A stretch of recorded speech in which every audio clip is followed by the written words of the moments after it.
Great. Thanks, Harvey. Welcome, everybody. Thanks for joining us this evening. As Harvey mentioned, we're going to be talking a little bit more in depth about drones. What are some options? What are use cases here in Nova Scotia, specifically around forestry?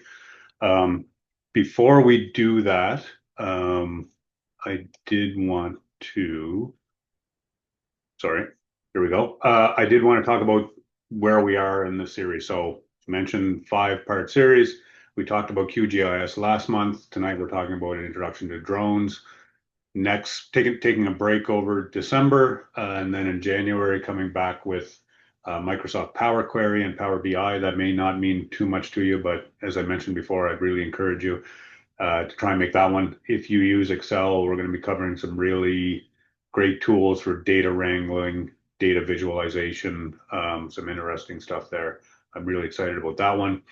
Then in February, back to drones again, but going through the workflow. So let's capture some data, let's bring it into some software, process it, get some data, bring it to the GIS, see what kind of information we can extract out of it, just so you get a sense of what's involved in that process. See if it's something that you'd be interested in doing for yourself.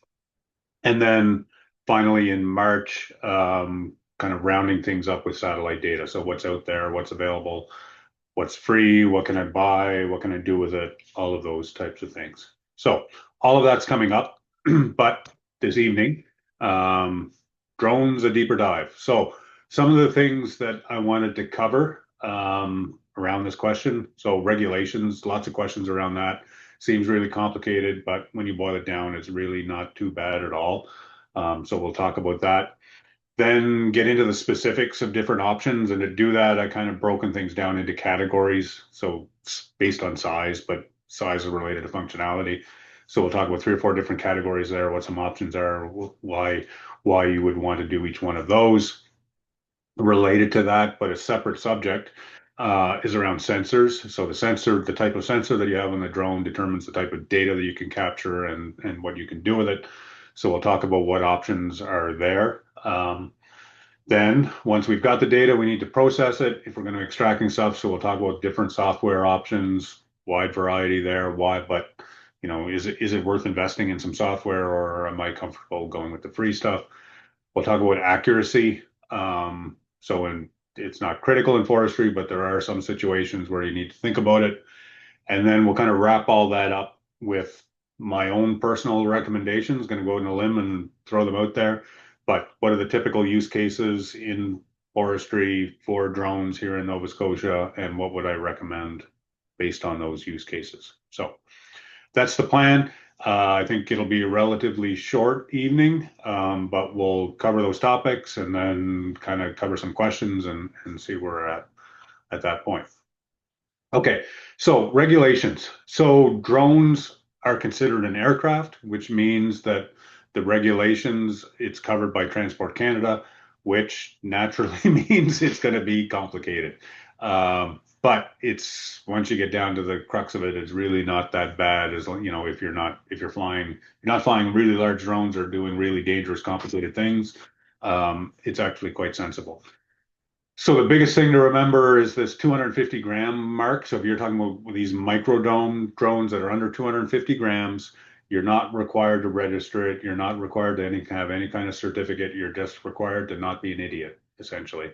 That's what the rule boils down to around that.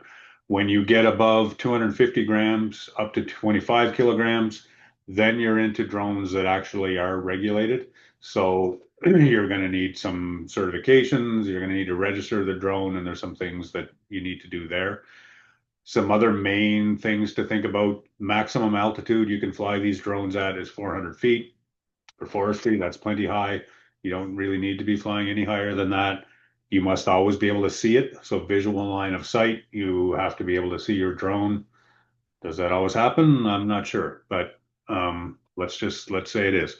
Staying clear of airports, helipads, restricted airspace. Yeah, I mean, obviously you want to do that. However, you may get caught. There's small municipal airports that aren't really used anymore, or airstrips on the highlands that aren't used anymore, but they're still classified as an airstrip. So you need to kind of watch out for that. and you can get fines. Obviously, it's a regulation, and you can be fined if you don't comply. So under 250 grams, not an issue. If you're getting into the larger drones, then yes, you need a basic drone pilot certificate. Um, it allows you to fly in uncontrolled airspace, so away from airports, all of those types of things. You can fly it as long as you're more than 30 meters away from houses or people. Um, and you, again, as I mentioned before, you need to be able to maintain visual line of sight with the drone. You need to be 14 years of older, age of older. You need to register your drone. So you go to Transport Canada, you register the drone, and then you get a number and you can write it in Sharpie on your drone or however you want to do it. But that your drone needs to be registered and that registration number needs to be on your drone. And you need to pass an online basic exam. Um, it's not easy, but it's not the end of the world. There's lots of guidebooks and courses and YouTube videos that'll help you get through it. It takes about an hour. It's open book, but yeah, it's not insignificant, but it's definitely not insurmountable, and really not you shouldn't let that be the limiting factor in what you want to do.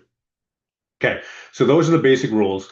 What is interesting though is so in Canada just this month in November, there's new federal regulations that open up the possibilities for drones. The biggest one is what's called beyond visual line of sight. So under the new regulations, if you have there's a new certificate, it requires going to flight school. So you need to be able to demonstrate that you've actually can fly it and so on and pass the certificate. Um, the organization that you're working for needs to have a certificate. So, there's standard operating procedures and all of those types. There's some documentation involved. But in theory, if you have those things in place, then you can fly beyond visual line of sight, which in forestry case, where we're out in the middle of nowhere covering large areas, would be really groundbreaking if that were the case. However, the problem is that in the regulations, the drone to fly a drone beyond visual line of sight, the drone needs to have automatic detect and avoid systems on it. So you can't see the drone. So the drone needs to know, hey, there's an aircraft coming. I need to drop down to 300 meters or whatever, avoid things. Um, and that technology isn't there yet. So this is one of those sort of rare cases where the technology hasn't caught up to the regulations yet, although I'm sure these things evolve so quickly. I'm sure that'll be coming along before long. When that does, it opens up a really interesting use case. So right now, sampling small areas, very cost effective using a drone. Large areas, clearly you need an aircraft to do that, to do inventory over large areas, but there's this middle ground where it's really expensive for an aircraft and it's really expensive for a drone. Um, Beyond visual line of sight flying would really open up a lot of opportunities in that space for drones, and yeah, it would certainly allow us to get much better inventories, quick, better repetition, and a better cost. However, the drones themselves aren't quite there yet. Okay, so I'm going to talk about some different categories of drones and capabilities and some prices. The prices that I'm talking about, they're from today, November 18th. Couple of websites that you can go to look at them and say, okay, these are the prices, these are the options, all of those types of things. CanDrone, company in BC, they've got a great website. Drdrone.ca, they're across the company, but I think they have an actual store in Dartmouth, and a good website. You can go on there and get prices. I'm going to be talking about this Wingtro, which is this kind of an oddball case, but it's interesting. That's where this information came from, essentially. So, but for if you've been around drones at all or looked into them at all, you quickly realize that the name DJI is by far and away the most common. So DJI is a Chinese company and they are just running away with the market. Like they are kind of like EVs. They're just so far ahead of everybody else. It's not even funny. Um, you're not going to find a drone on sale because they set the price. So all of these websites, it's essentially the same price for them. The cost compared to any other drone, there's just no comparison. The DJI is just so much more cost effective. than the other ones for the same capabilities. Um, but one thing to be aware of, I guess, is that in the US, because it's a Chinese company, the US is looking at potentially blocking the sale of these. This has been an ongoing discussion there for a couple of years now. It hasn't actually happened yet. It keeps getting kicked down the road, but supposedly in sometime this year, there's going to be a security audit done on DJI drones, and based on those results, then some kind of decision will be made, which I think it would be good to know. I don't think it's, I personally, I don't think it's going to affect things in Canada, but who knows? I may be wrong on that. Okay, so let's talk about some specific classes. So the size, why does size matter? So the types of sensors that you can get on a drone are affected by the size. Obviously, the cost is affected by the size and the sensors. The regulations that apply are based on the size. So are you under 250 grams? Are you over 25 kilos? Battery life, coverage, all of those things scale with the size, as does the price. The main categories of the way that people think about these are these micro drones, so sub 250 grams, small drones, medium drones, and heavy lift drones. So we'll talk about each one of those because each one of them has a use case in forestry, for sure. Okay, so micro drones, these are essentially consumer drones. So you can go to Best Buy, pick one of these up, very cost effective. They're not the type of drone that you're going to be using for doing survey work or capturing data that you're going to be using in further analysis and so on. However, if what you want to do is not have to walk to the back of the block in order to see what's going on, then this is the perfect option for that. Throw it in the glove box. It's there. They're easy to operate. They're cost effective. If you lose it, it's not the end of the world. Um, just a great option for reconnaissance going to look at something. Um, Sensors aren't what they are in other ones, but it's fine. You can see what's going on there. You're just kind of looking at images or taking images and looking at them afterwards. And the biggest thing for a lot of people is that it's just simple. You don't have to worry about registering it, about taking a course, getting a certificate, anything like that. You just go buy it and use it, and don't be an idiot, and you're fine, right? So that's sort of the entry level consumer thing. And honestly, the most common use case for drones in forestry in Nova Scotia. There's lots of them out there already. And yeah, hopefully we see a lot more of them in there because it's immediate return on investment for these. Couple of examples. So DJI leader here. There's the Mini, there's the Neo. Both of them are really great options. The Neo is the least expensive of the two. It's smaller. The DJI Mini is really, or sorry, yeah, the Mini, it's pushing that 250 grams. So I think if you put like propeller guards on it, it goes over and people get all freaked out about it. It's 250 grams. I don't think anybody, anyway, who knows? So anyway, it's right at that threshold. The Mini is. So it is more expensive. It's got better sensor, better camera. It's got better battery life. It's more wind resistant. All of those types of things. So it is worth the money. However, if you just want a simple drone to throw in the glove box and use when you need it, the DJI Neo is a really great option for that. So the next class of drones are the small drones. These are the workhorses of forestry and surveying. Um, it's at this class, so these are above the 250 grams. So you need a basic license, needs to be registered and all of those things. But the potential use cases are so much more than the micro drones. So when you're talking about these drones, you're actually going out, you're capturing data, you're bringing it back, and you're processing it, and you're extracting value from that data. So it's not LiDAR, but there's lots of RGB imagery and photogrammetry that you can do with it. There's multispectral, there's thermal imaging, all kinds of things like that you can do with it. RTK, we'll talk about accuracy. You can get really accurate stuff. You can get sub 10 centimeter accuracy with these, no problem. High resolution cameras. Yeah, lots of use cases. This is the type of drone that you're using where you're capturing data, bringing it back and using it in your planning. You can go out and fly and look at the back of the block and all of those things like you can with the micro drones, but you can also capture data, really accurate, high quality data, bring it home and do things with it. So this is the main workhorse in the everyday life of somebody doing forest inventory and planning in forestry. Um, and the price is up there, however, you're looking at 6 grand for one of these things. It's not an insignificant investment, that's for sure. Um, so the next class up is what we would call medium drones. It's at this level that you start to get different sensor options. So in the small drones, the sensor that it comes with is the sensor that you have. You have to buy the right drone if you want a specific sensor.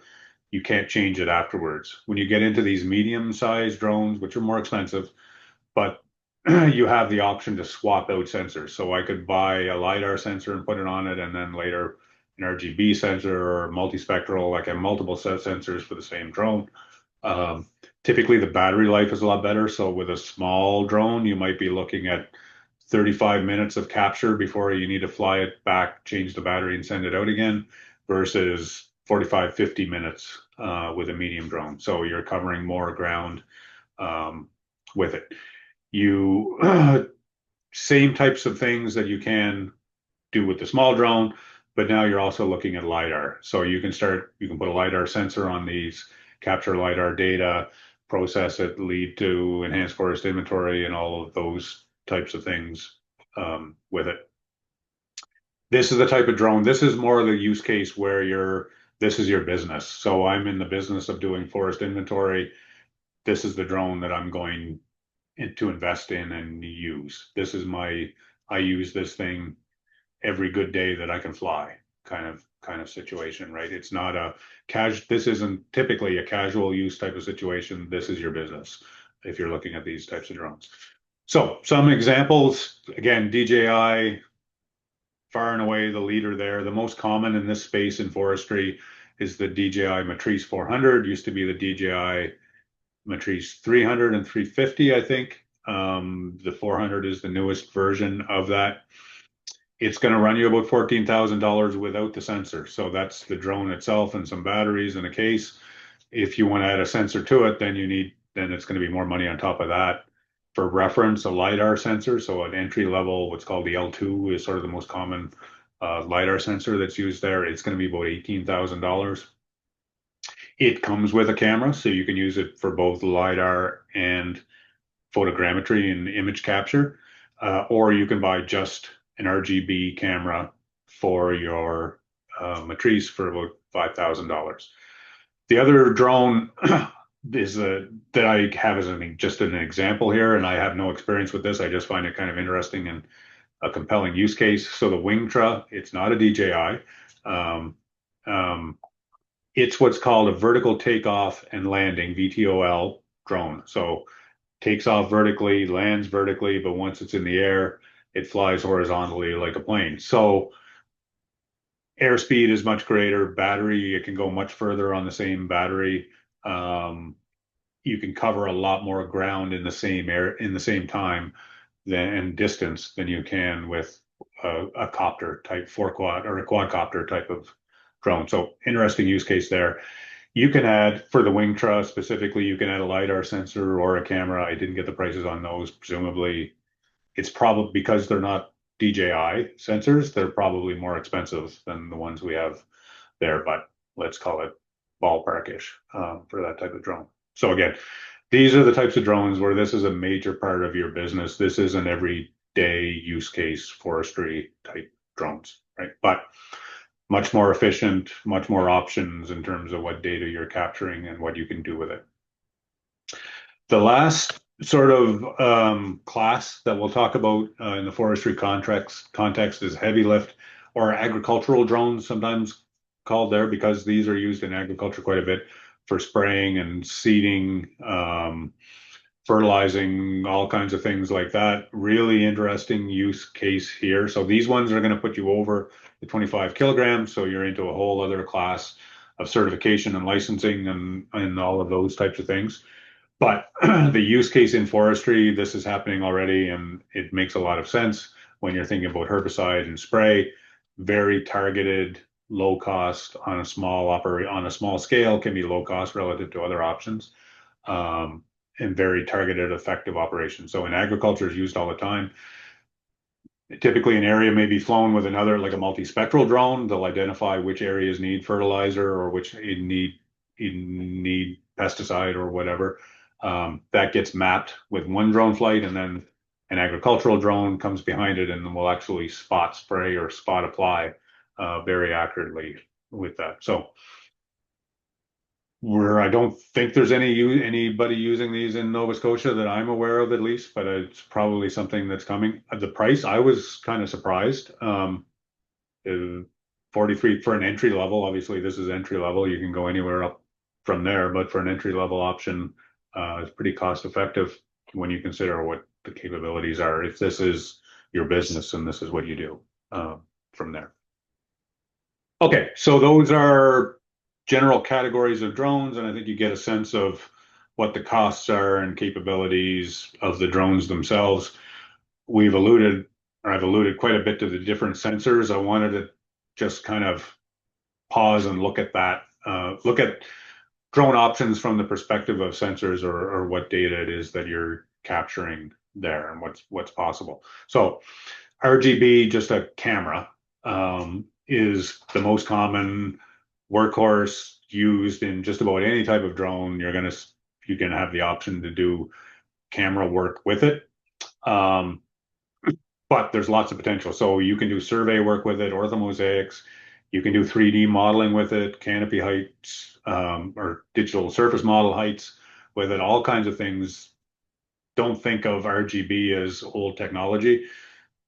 In the right software, there's an incredible amount of data that can be actually extracted from those. And then in terms of which drones, it's all right. So micro drones, that's camera, small, medium, all of them are capable of that. Multispectral, more common in agriculture, I would say. The drone that I have has multispectral on it. I'm struggling to find a use for it. I thought I'd be able to do some tree identification with it, but it's pretty sketchy, to be honest. I think there's opportunities around insect and disease. If you think about hemlock and those types of things, I haven't looked at that yet, but I think there's probably opportunities there. But in agriculture, very common use there for determining which areas need specific applications and all of those types of things within a field. Then there's LiDAR, right? That's the one that we've all heard of. Yes, just a treasure trove of information that can be extracted from LiDAR data. So you get this point cloud, three-dimensional point cloud derived from it, which you can then use to build digital elevation models, canopy height models, individual tree information, statistics about the canopy. And then from those statistics, if you have plot data that you can use for it, you can then build enhanced forest inventories out of it and all kinds of things there. Again, medium class drones that you're going to be looking at for those. It's not the micro and it's not the small drones. It's more of the enterprise class drones that people use as part of the business. Thermal, I don't think I mentioned this one yet. So this is an interesting one. Probably most of us don't have an application, but certainly in fire detection and monitoring, the technology has been used for years. It's probably, I guess, more recently that it's been deployed with drones as opposed to helicopters and handheld devices. But obviously a huge opportunities there, and just what an amazing tool it would be for that. And wildlife surveys is another one where this is commonly used. Small and medium drones there. So you can get it in medium ones, but also some of the DJI Mavics and the Matrice 4s you can get with thermal imaging in it. Okay, so that's sensors. We've captured data. Now, what are we going to do with it? If you're going to do more than just look at a photograph and visually identify things, then you're getting into software and actually processing the data.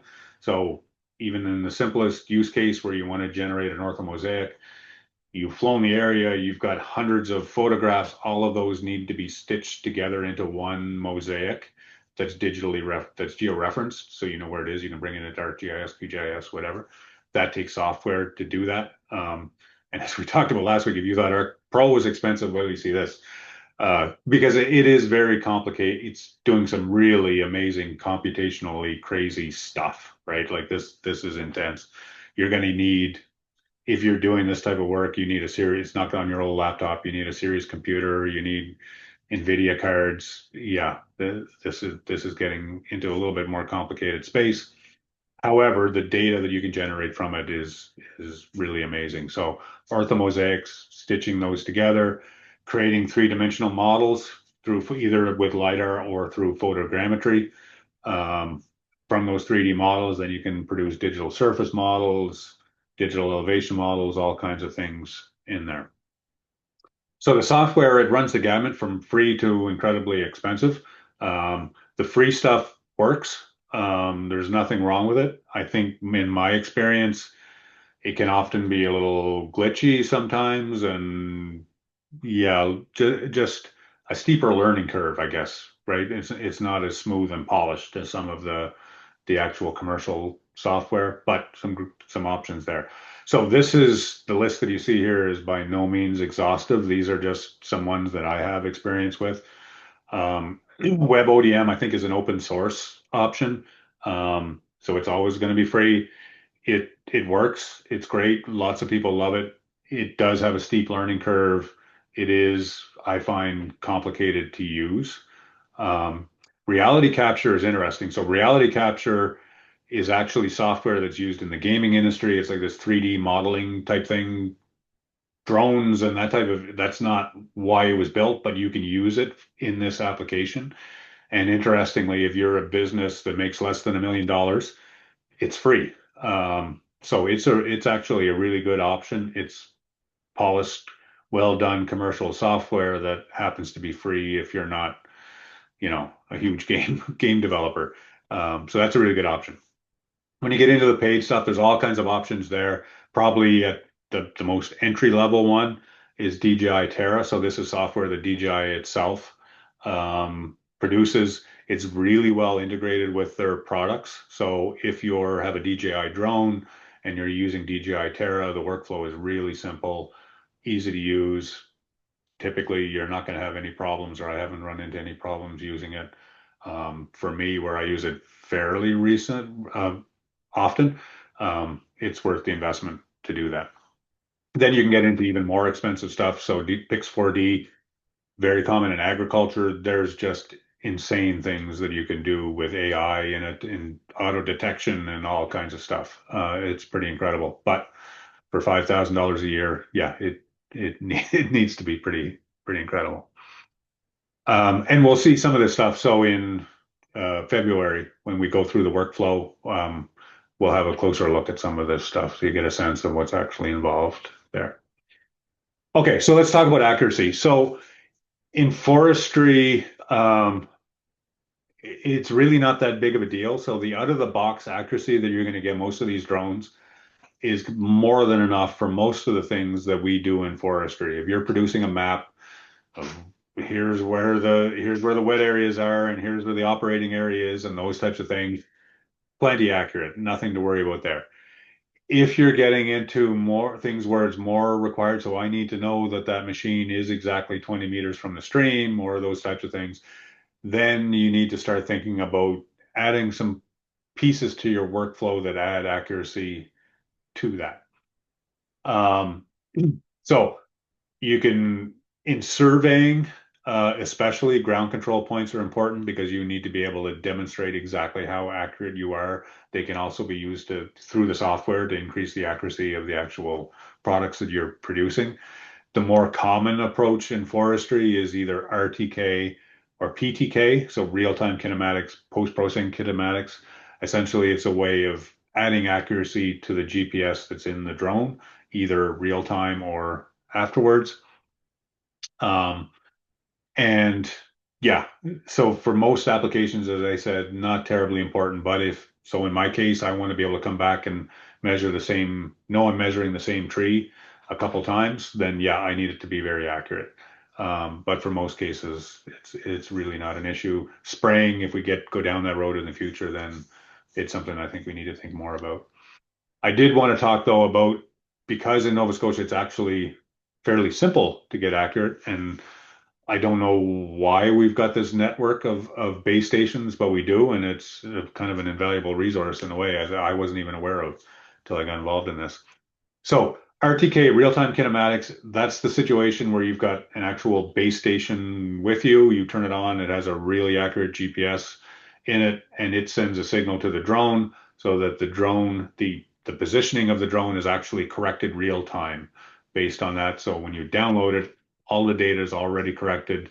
Um, it's important when you don't have access to post-processing options, which are obviously much cheaper, or when knowing exactly where the drone is important. So if you're inspecting high tension hydro wires or high transmission wires, obviously, and you want to get close, you want to know exactly where you are. So it's very important in that situation. In forestry, real time typically isn't that important. Um, so post-processing is the situation where you've flown your drone and then you come home, you can actually download data, run it through a separate piece of software. Mlet Studio, I think, is the most common version of that, and correct the data that you've downloaded from the drone to make it more accurate. So you can get down sub 10 centimeters quite easily with this data. You don't need a base station. You just use this freely available downloaded data. The map you're seeing there is is a map of stations available across Canada. So you can go on and see where it is, and you can pick your station and download it. As I mentioned, we have this plethora of them in Nova Scotia. I hope somebody can tell me why why that is. I bought a base station not knowing that this was an option. So if there's anybody not in Nova Scotia that wants to buy one, I've got one going for cheap because I really don't need it. We've got this amazing network. Okay, so covered a lot of ground there. So let's kind of bring it back and talk about just sort of the specific use cases in forestry here in Nova Scotia. So I think there's two really common use cases. The first one is just reconnaissance. I want to keep it simple. I just want something that I can send to the back of the block to see what's going on, or go look what's at the end of that road, or the road's washed out, what's over there, those types of things. Save me from walking, get a bird's eye view, anything like that. That's one use case. I'm not trying to download the data and do all kinds of fancy stuff. I just want an eye in the sky. Um, in that situation, which is the most common situation, my recommendation is probably the DJI Neo. The Mini is a better option, a more expensive option, but it better battery life, better camera, and so on. But the DJI Neo for 400 or 500 bucks, I can buy one. I can throw it in the dash. I don't have to worry about it. If I lose it, it's not the end of the world. I'm just sending it out to look at something anyway. That's probably the way that I would go in that case. And I think there's a lot of them out there, both the Mini and the Neo. See a lot of them.